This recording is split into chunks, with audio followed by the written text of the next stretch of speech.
Pada video kali ini, saya akan menjelaskan dan memberitahukan bagaimana caranya kita mendapatkan salah satu jenis data dalam ilmu informasi spasial atau kebutuhan data yang nantinya akan digunakan dalam pembuatan peta.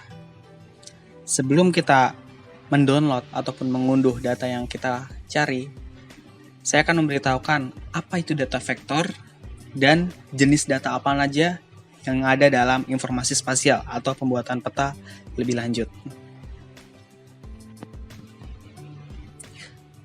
Sebelum kita mulai membuat salah satu informasi spasial berupa peta, kita harus perlu pahami dulu jenis-jenis kebutuhan data yang akan kita penuhi dalam membuat salah satu informasi peta itu sendiri. Jenis data dalam informasi spasial dibagi menjadi dua jenis, yaitu data vektor dan data raster. Data vektor adalah data yang menampilkan pola keruangan dalam bentuk titik, garis, kurva, atau poligon. Sedangkan data raster adalah data yang mewakili susunan piksel, warna yang ditampilkan pada layar monitor, kertas, atau media tampilan lainnya. Gampangnya seperti ini. Data vektor ini adalah data yang biasa kita sering gunakan dalam menggambar salah satu informasi-informasi spasial. Contohnya denah. Ketika kita menggambar denah, kita membutuhkan garis sebagai jalan. Nah, itu namanya polyline ataupun garis. Dan kita juga membutuhkan kotak-kotak dalam membangun rumah, objek-objek rumah.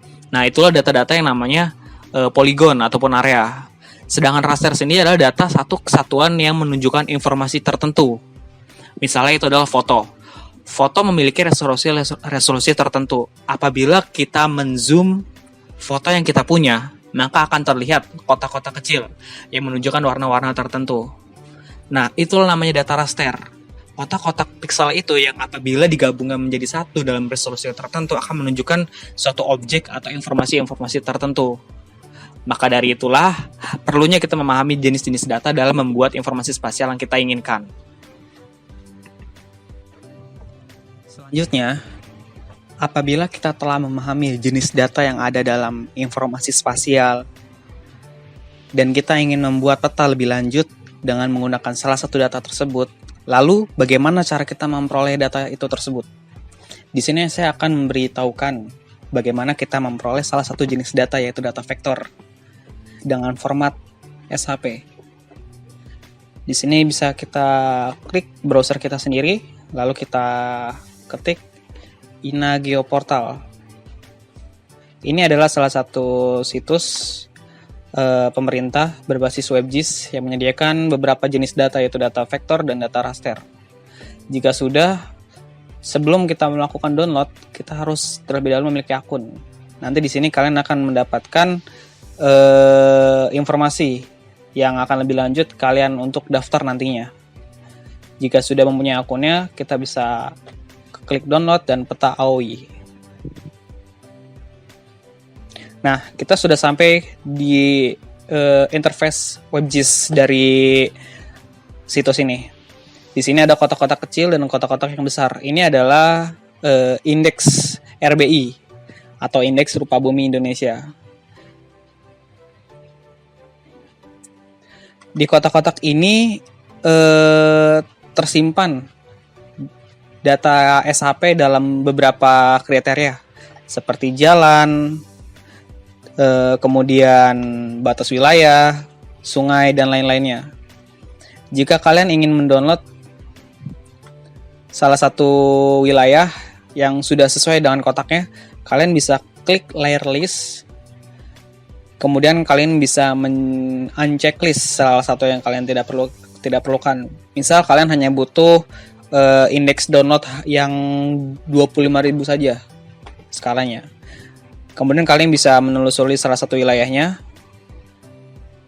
Kemudian diklik kiri. Lalu ini ada titik tiganya, diklik, dan di sini adalah semua jenis data dalam format SHP yang ada dalam wilayah kotak ini. Lalu bagaimana jika kita ingin mendownload wilayah yang berbatasan dengan wilayah lainnya ataupun tidak dibatasi dengan kotak-kotak yang tadi ditampilkan? Kalian bisa men-unchecklist semua kotak-kotaknya tadi yang dari indeks RBI-nya. Kemudian kalian bisa memilih salah satu skala yang kalian butuhkan.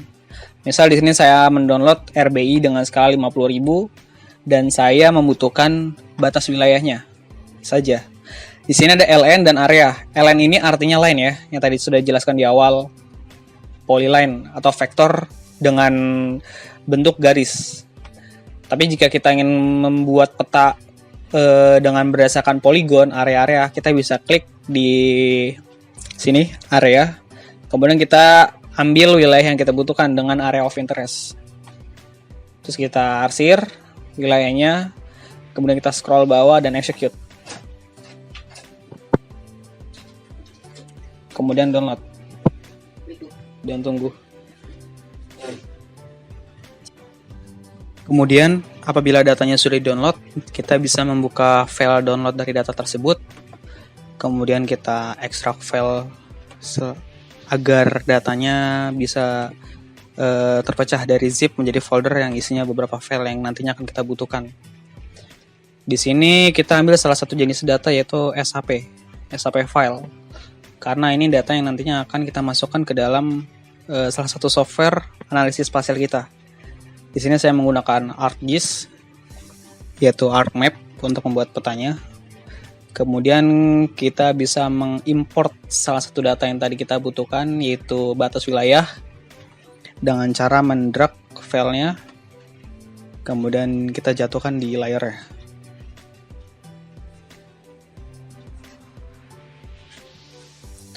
Oke.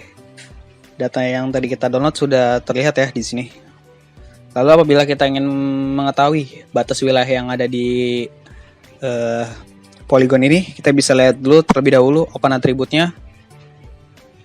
Kemudian kita bisa cari di judul tabelnya, yaitu di sini nama obj.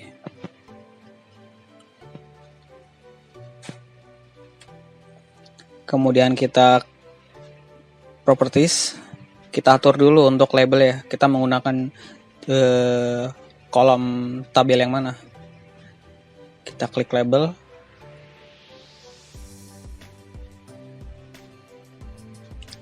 Sudah sesuai di sini ya label fieldnya ya. Nama obj. Terus kita langsung apply saja. Oke. Dan kita lihat di sini melalui label fitur. Oke. Di sini sudah terlihat ya nama-nama dari wilayah-wilayahnya. Ada Jepara, Demak, Kota Semarang, dan Kendal. Oke, itu saja video singkat dari saya. Tunggu video selanjutnya lagi terkait bagaimana cara mengunduh data-data jenis lain ataupun bagaimana cara mengelola data-data lebih lanjut lagi.